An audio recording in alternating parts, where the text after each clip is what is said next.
Alright, so here we see our first red dot.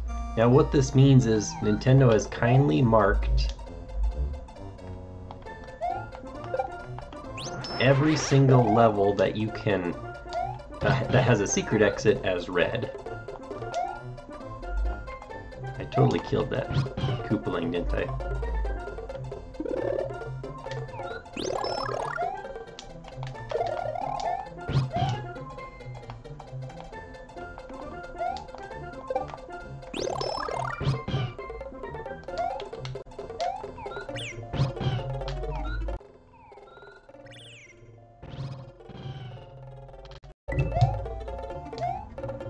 Alright, oh no. Let me see if I can save Yoshi right quick. Now I believe this is the... Uh-oh. I accidentally hit P speed there.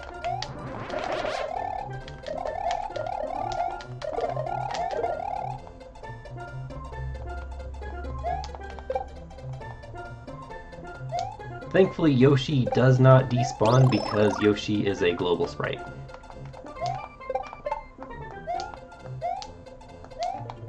Alright, now like I was saying, I believe this is the easiest and earliest opportunity for an actual vanilla shell jump, which you can see are very easy in Super Mario World. Alright, now I should probably at some point stop playing around. But I have so much cool stuff to show off, that's the problem.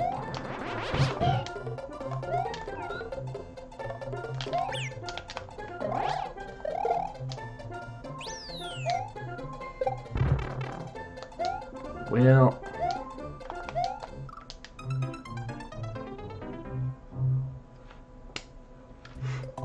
embarrassing.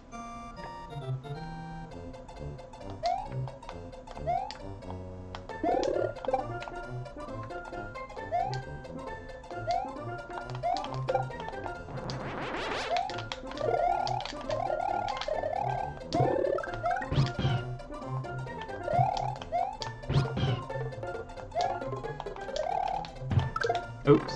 Oh no.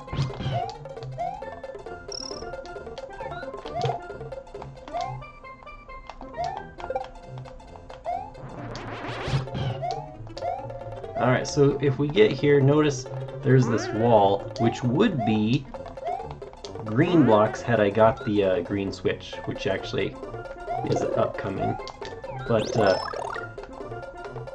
yeah, let's go ahead and flag the normal exit first, though.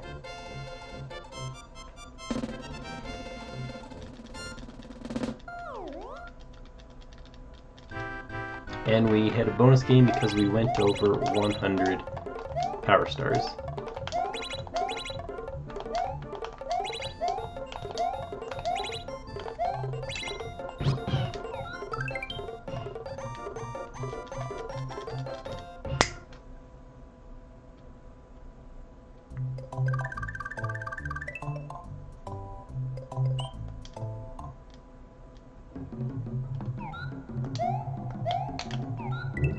Interesting difference between this and Mario Maker. Did you notice when Yoshi eats a Buzzy Beetle? Swallows it. There's no shell in the mouth, nothing.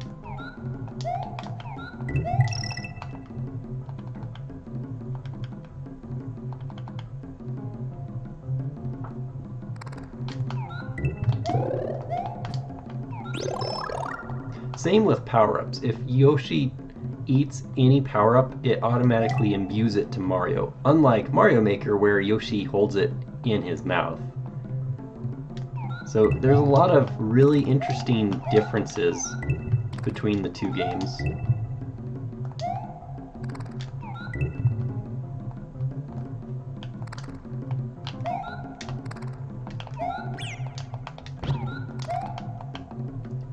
Alright, I believe here when the platform is flat, we want to come up here instead. And that top one, we just happen to have a Yoshi, and blue shells make Yoshi fly, and you can go into the key. so that's the secret exit. We'll get the green switch, and then we will come back.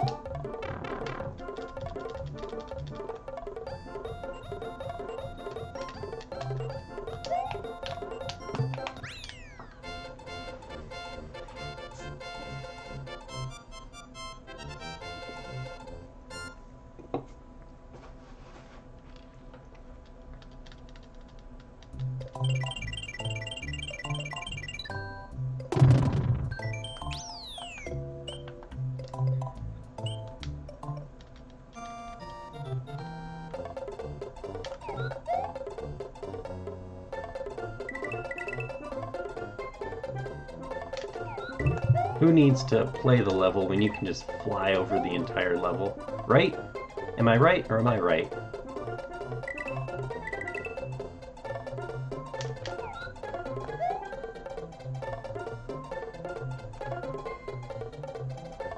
Later, Yosh.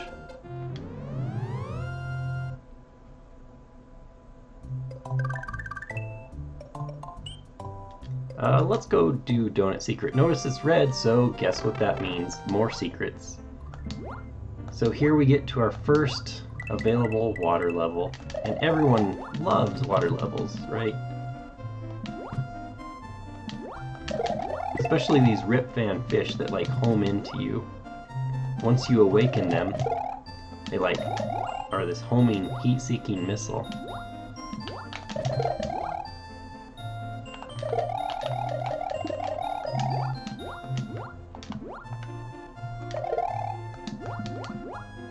One cool thing though about Super Mario, I don't want to risk it, oh no, world, is when you're holding an item, the swimming is like you tend up. Actually, it's pretty similar in Mario Maker. And you can swim super fast holding an item.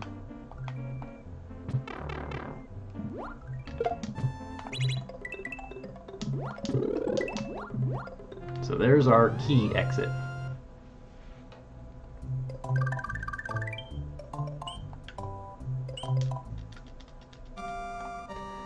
So now the normal exit is just basically you have to get to the end of this traditional Mario level.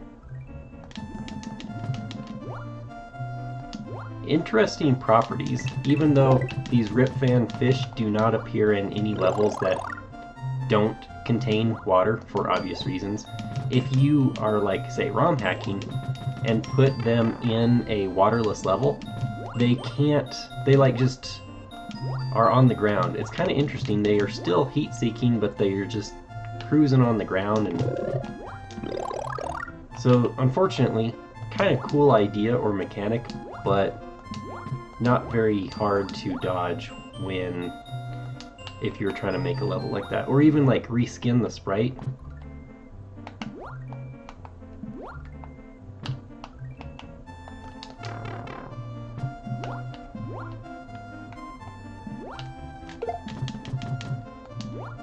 Calm my swimming down a little bit, getting too crazy.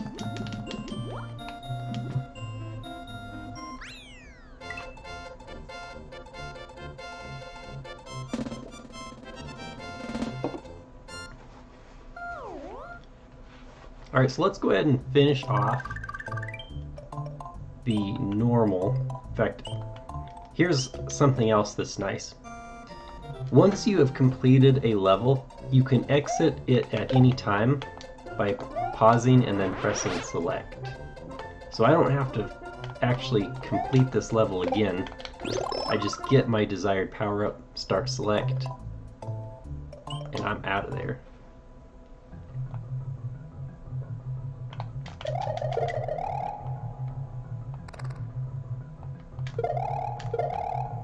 Here's another difference. In Mario Maker, every time you drop a shell like that or swipe it, it like resets its respawn timer, or like reawakening timer, I should say. Not so in Super Mario World. You have to be careful because those little critters, they do come back no matter how many times you drop them. They'll still come back on the same timer.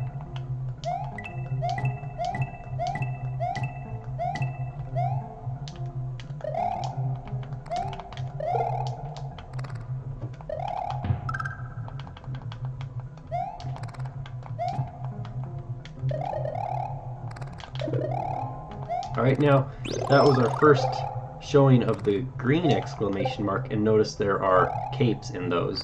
So you might think, okay, incidentally there are 4 types of switch blocks, or exclamation blocks. We still have blue and red to go. But unfortunately there are no goodies in those ones. They're just 100% solid blocks. Doesn't this type of level just make you want to like create a slow auto scroll level yourself?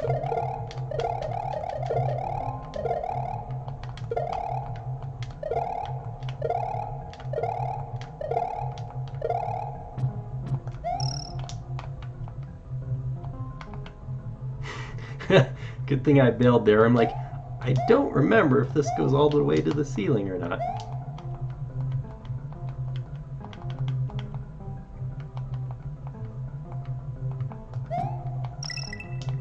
Oh right, so those Yoshi coins, you might notice up on the top I have 4. If you collect 5 in a given level, you actually get a 1-up. So it's kind of like, it's cool, but the reward isn't that great.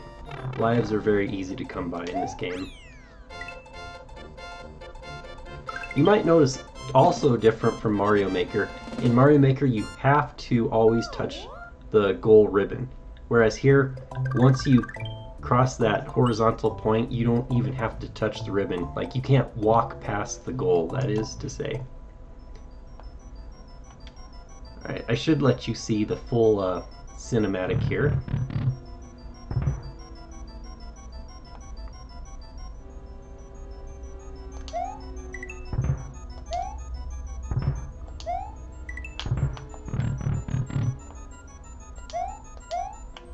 Alright, notice if you can't spin jump destroy a turn block, it's because there's something inside of it.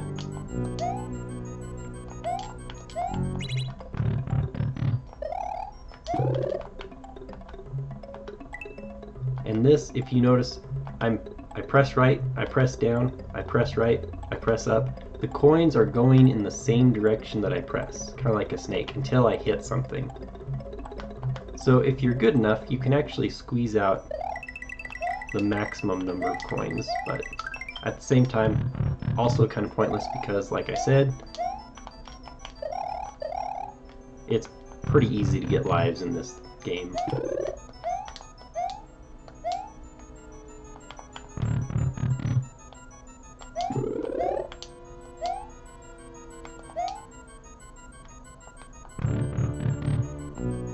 So that is the normal exit. You might think, well, goodness. Actually, no. Most ghost houses don't have secret exits, or do they? Do all ghost houses have a secret exit now that I say that? At least, though, ghost houses always trigger a save prompt. So actually what you do need is the cape here, and then you fly up here, and here is our secret exit.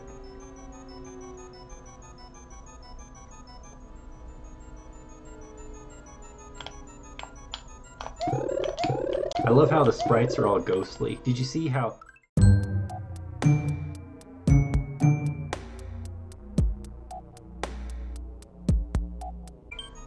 I spawned 4 1-ups. Did you see though? One disappeared, but it still exists.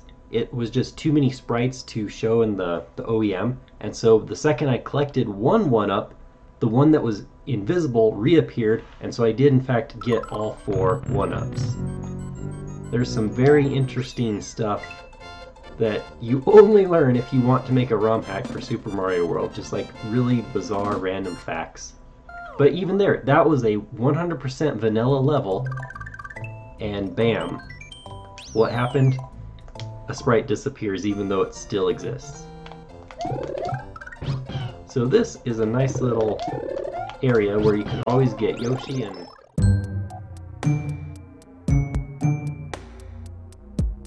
whatever power-ups you want.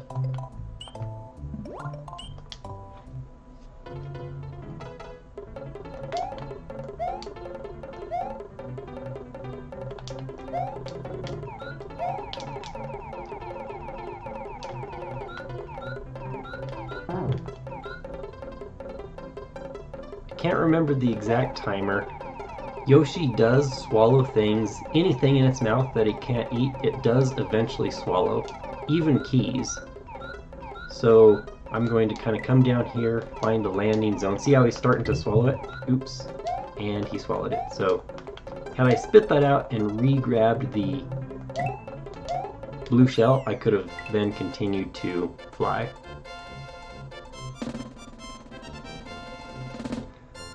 So that wasn't a very good showcase of the level, was it? By virtue of you didn't see it because I flew over it.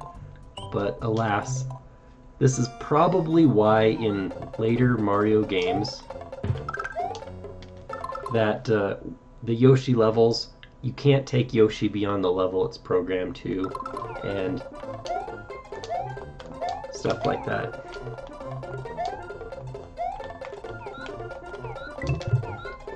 Alright, so same thing. Why not just fly over the level?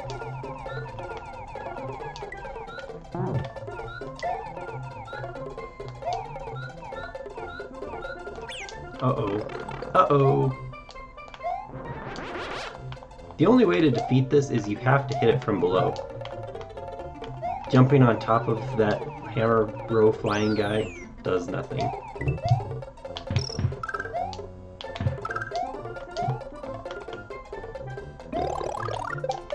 But you can star kill it too.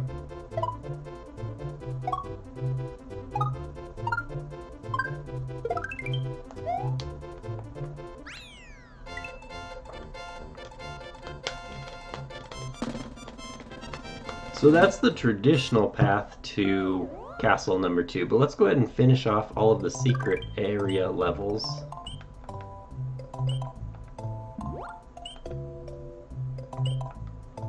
So first off, let me show off the cinematic, whether you are entering a ghost house or castle, what happens.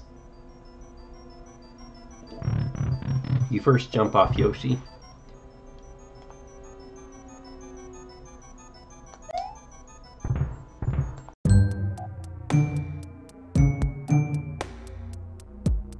Did you see that? I clipped into the wall and then ground pounded on that.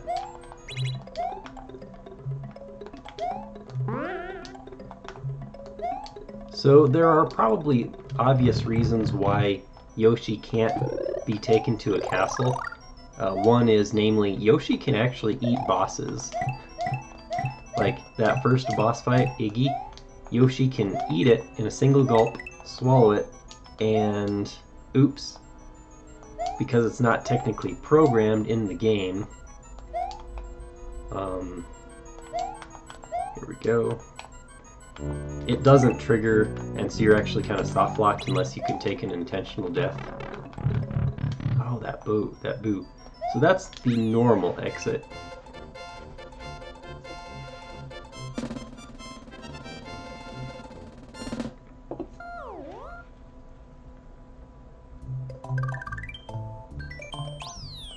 And of course we want to save. So we have Donut Secret number 2. Nice little showcase of, interestingly enough, there's nothing that important in that block.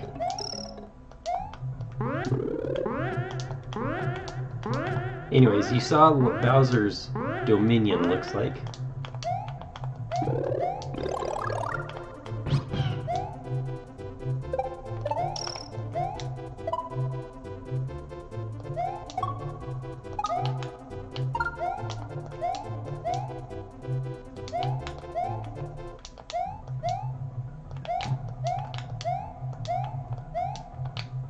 Oops. I was trying to aim right in between there. But I could have just did a spin jump and bounced on all of those, but oh well. Let me get a little bit of protection here.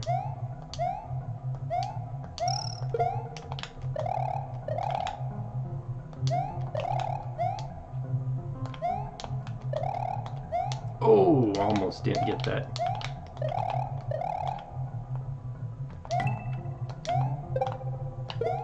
Oops.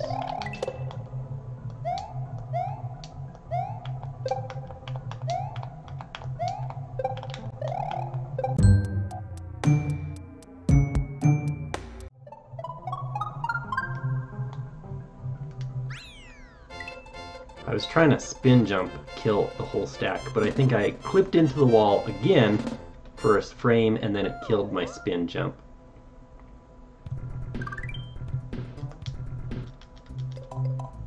Alright, so that became uncovered while we were away. But there actually is a secret exit in this ghost house as well. Interestingly enough, the what frame, or the orientation I should say, of those boo rings is dependent on the frame that you enter the level in from the overworld. You actually can spin jump on those boos, but the boo rings, absolutely no. You can't. So we already know that is the normal exit.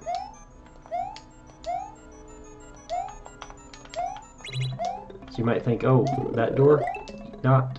But we come up this and go in this secret door, and then suddenly we have this boss fight. So our first look at throw blocks in Super Mario World.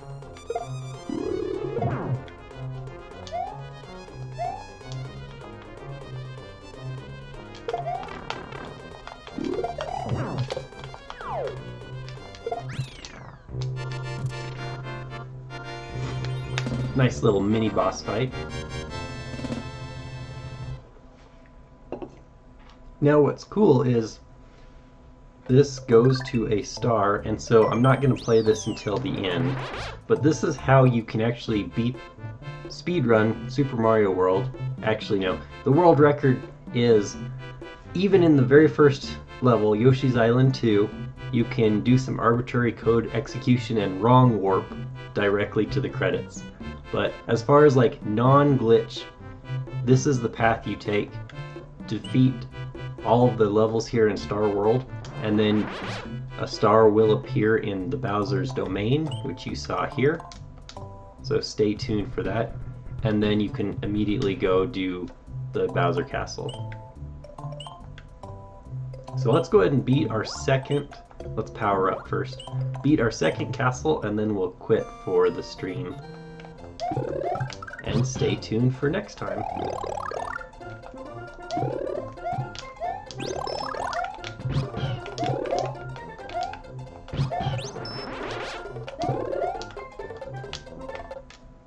Forget it.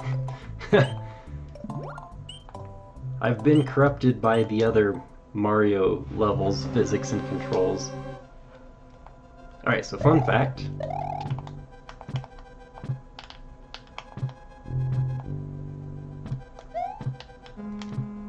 Secrets.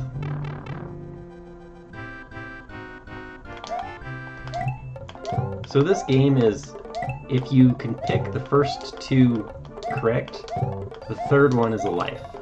But it's kind of all random.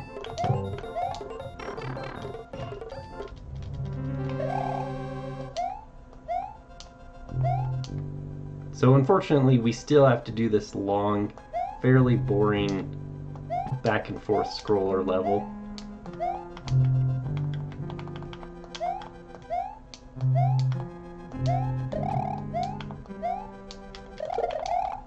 Oh, not fast enough.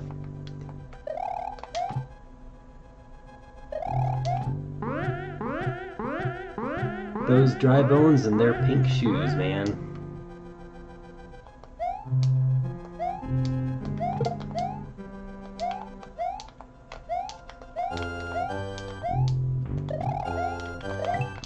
Ooh, ooh, ooh. Yeah, notice you can also still kill them even after you've decomposed them into its smashed form. And this is trivialized because, oh yeah, we've got the green switch.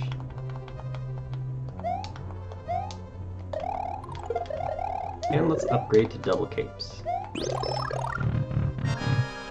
So, when I first was creating my ROM hack, my levels started to get harder and harder and harder, but I still had the vanilla bosses in. But look how easy that is. It's like, I realized you couldn't struggle for an hour in the castle level only to have a vanilla boss be extremely easy, that if you're good enough to beat that previous level, the boss fight will be trivial. So for now, I took out all vanilla boss fights, and I at some point will write my own custom boss battles. Morton Koopa Jr. of Castle 2 is now just a memory. The next area is the underground Vanilla Dome. What trap awaits Mario in this new world? What will become of Princess Toadstool?